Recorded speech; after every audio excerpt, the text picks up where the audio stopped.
Hello viewers, I am Suraj. Here I'll be presenting on a data mining concept called tree structured rules and decision trees. So the main idea here is that the any type of rule you take, it can be represented by a structure called tree, and a tree itself acts as an output of all the data mining activity that is being involved.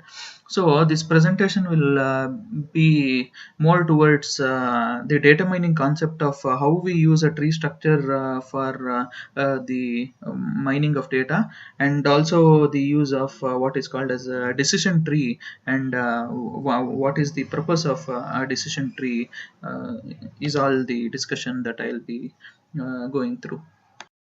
So this is the outline part of it. I will be first discussing on what actually is a decision tree and how is and why you need a decision tree. The second thing would be that I will be discussing on the process called backtracking in a decision tree by taking a real-time example.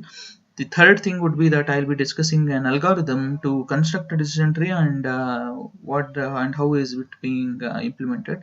The fourth thing would be that I'll be discussing on a real-time case study to get a feel on how a decision tree is being used in the real-time business.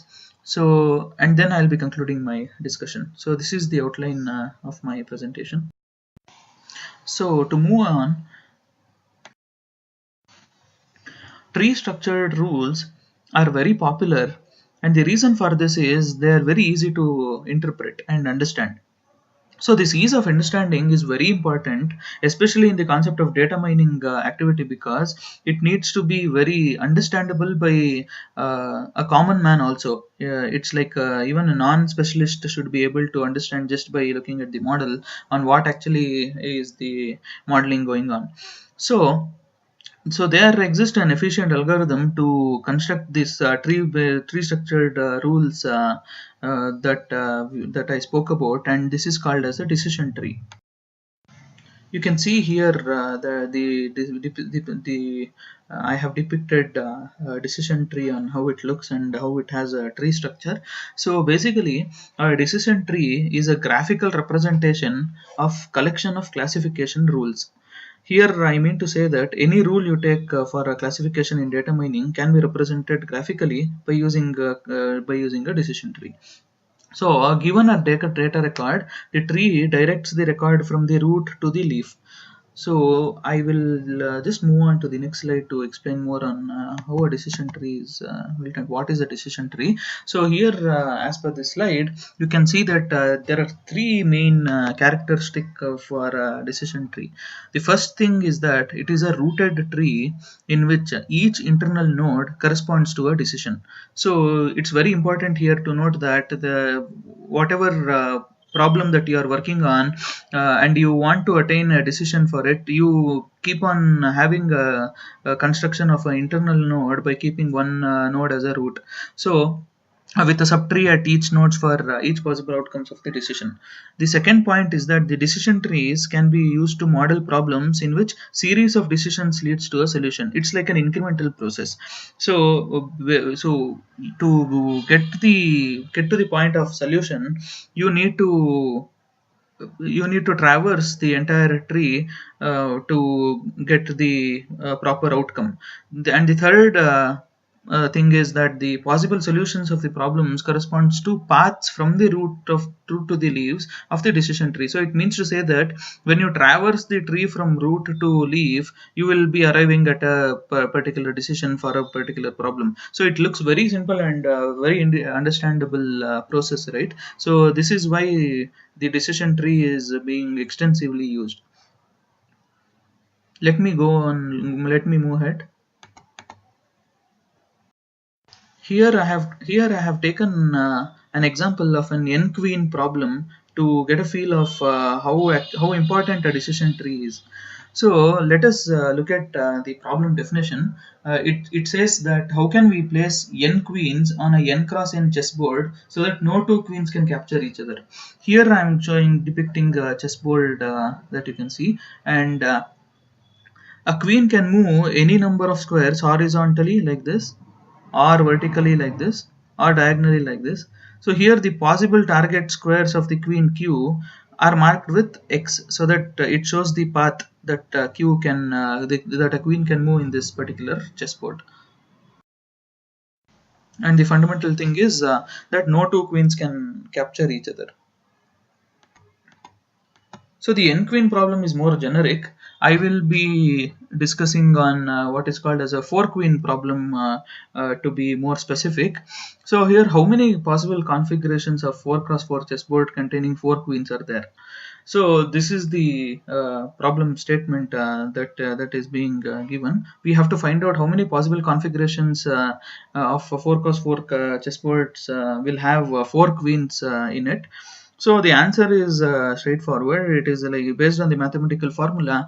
You can actually come to the conclusion that, and the formula is n into n factorial by n into n minus 1 factorial into n factorial, where n stands for 4. So here you get as 4 into 4, that is 16 factorial, divided by 12 factorial, that is 4 into 3, into 4 factorial, that is n factorial. So you will be getting possible configurations of 1820. There is 1820 possible configurations are there, which contains 4 queens. So we obviously cannot try out each of the configuration one by one, right? So it is more efficient to do in something called as a decision tree that I will be talking about.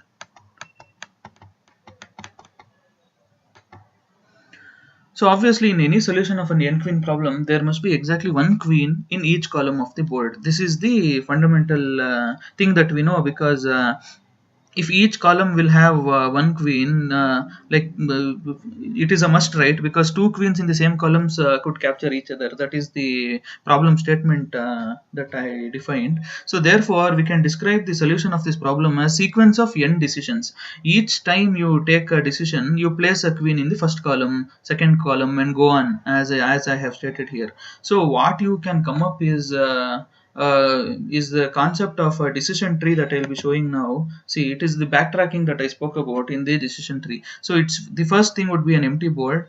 Place the first queen to the left, and place the second queen to the as a children to this, and you keep filling the columns one by one by placing the queen. In this way, if you structure this particular thing, the entire configuration of 1820 possibility can be viewed as a tree, which makes life very easy, and it is easily understandable. So this is with respect to the decision tree of a data mining that is being used for an n queen problem. When to consider the decision tree? This is this slide will actually tell us on why we need a decision tree, and when what are the scenarios for which we have to consider a decision tree. So the first thing is instances describable by attribute value pair. If you have something called an attribute value pair where each attribute will map to a value, then you can actually go for a decision tree. Or you have a target function which is discrete valued, then you can go for a decision tree. Then you have a distinctive hypothesis may be required. In these cases, you can go for a decision tree. And then possibly noisy training data, if you have, you can go for a decision tree. For example, you can use this decision tree in equipment or medical diagnosis, credit risk management, risk analysis. Also, you play this decision tree plays a vital role in stocks and share markets.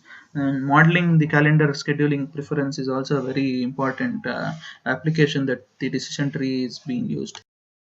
So this is the algorithm. This is the algorithm of decision tree. So you have a three step process, right? So first thing is that you initialize the top node as a root for a given problem. So when you have a problem and you know that what are all the steps that you need to attain, you designate one node as a root.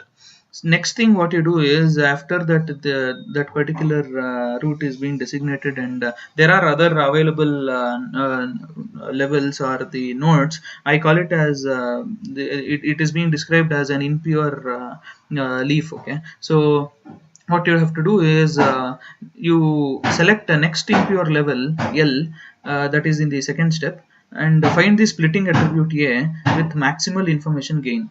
The one thing you have to be very clear is that you have to choose the splitting criteria in which you get the maximum information out of it. You cannot simply select a node which doesn't give the steps to next process, right? Next steps, right? So you have to consider a node which has the maximum information in it, and for as a splitting criteria. I'll show you on the splitting criteria in the next slide, by what I mean to say as a maximal information gain.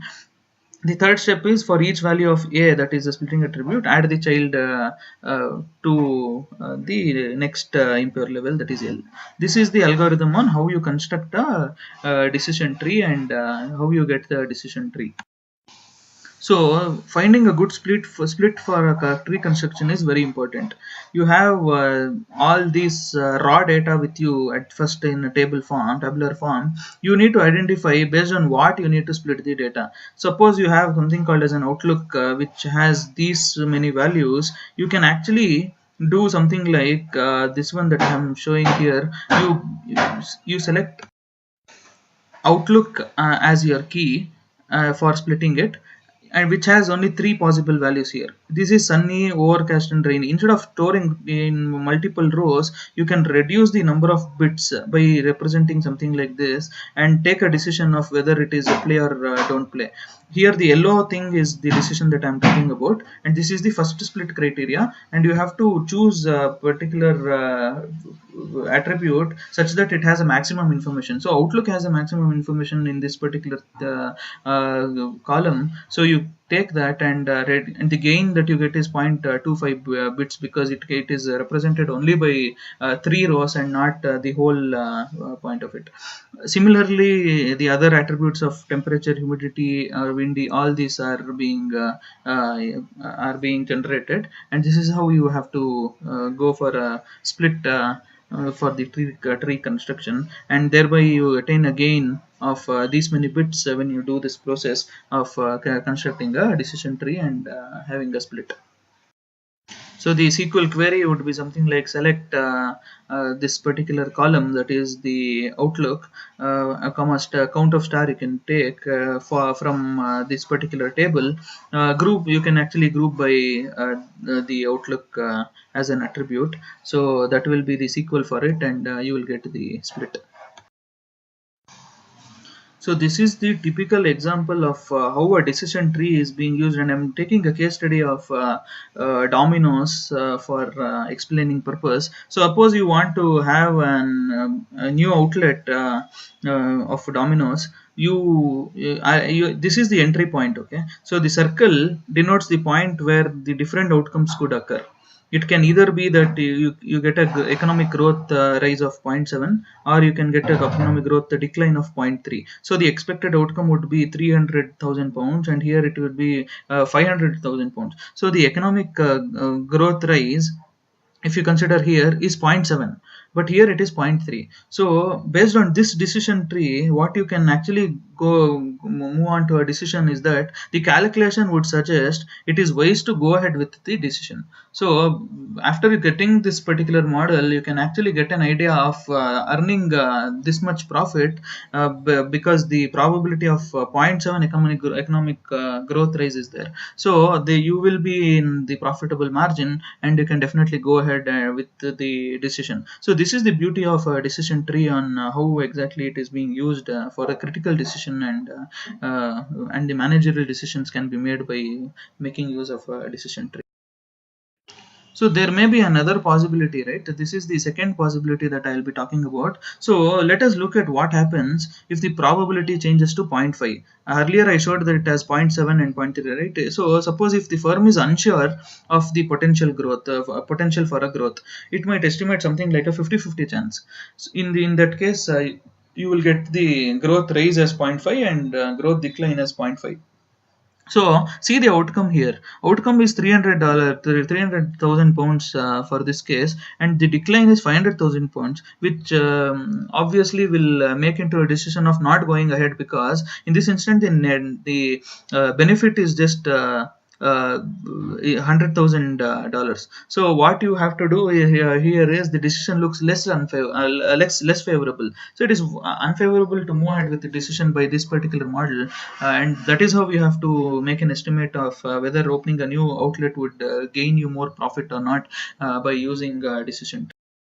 So, as I discussed on the case study, let us go ahead and see in very brief way on what actually in the market the decision tree is being, how it is being used, and what technology is being used.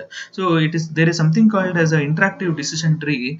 The software as a service enterprise minor tree is a desktop application. It is from the Microsoft Windows that will implement this entire decision tree methodology for the data mining. I just wanted to show only 2 slides on how this particular Windows application by software as a service is being provided, and which makes life very easy. It's a very powerful tool, and a lot of research is actually going on in this framework. So I thought I will just show on how this application looks and how it is being done.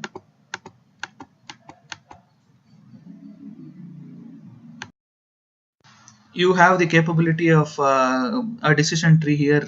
You're seeing it. So you have a raw data, and you can actually do a partition here, and you have all the capability of a layout to align it horizontally or vertically, and the decision tree is all inbuilt. It is very powerful, and it can easily be it is highly scalable, and you can actually customize a lot by this particular application. And I will not go much into detail of it, as it is a tool part of it. So I will just my intention was to show how easy it is to construct a decision tree in the present day world. So you are seeing that it is a property value pair. It's a attribute value pair. As I told you before, this is one of the critical part of a decision tree, wherein you have all this general properties. You can actually go ahead and change here itself, and it will be reflecting in the first split. How do you want to split the data? Splitting rule, you can actually define it here itself, so that you will get the proper split for the data. So this is all about the SAS enterprise tool that I just wanted to show for a few minutes. So this decision tree, the technology used is that it is stored as a standard XML, and the viewer is made up of HTML or CSS or JavaScript, any front-end application that you can use. The fact that the viewer uses only the client-side code allows a decision tree to be hosted on any flavor of web server or even from the local computer. So this is the first point. And second thing is there is also a concept of PHP driven decision tree, which allows users to create the underlying XML data for decision tree more easily than the manually editing the XML files. So it requires PHP version of 5 or higher to be running on a web server. So this is the technology used. I'll be concluding my discussion on decision tree. So these are the points that I want to conclude. There is a very huge amount of research that is being going on for this particular framework. So decision trees require relatively little effort from users for data preparation, which is a huge advantage, and it is very easily understandable by to even a general public or a non-specialist. The best feature of using trees for analytics is very easy to interrupt and explain, as I just told you now. And the decision trees implicitly perform variable screening or feature selection. So it's always advisable that any decision to be made, and you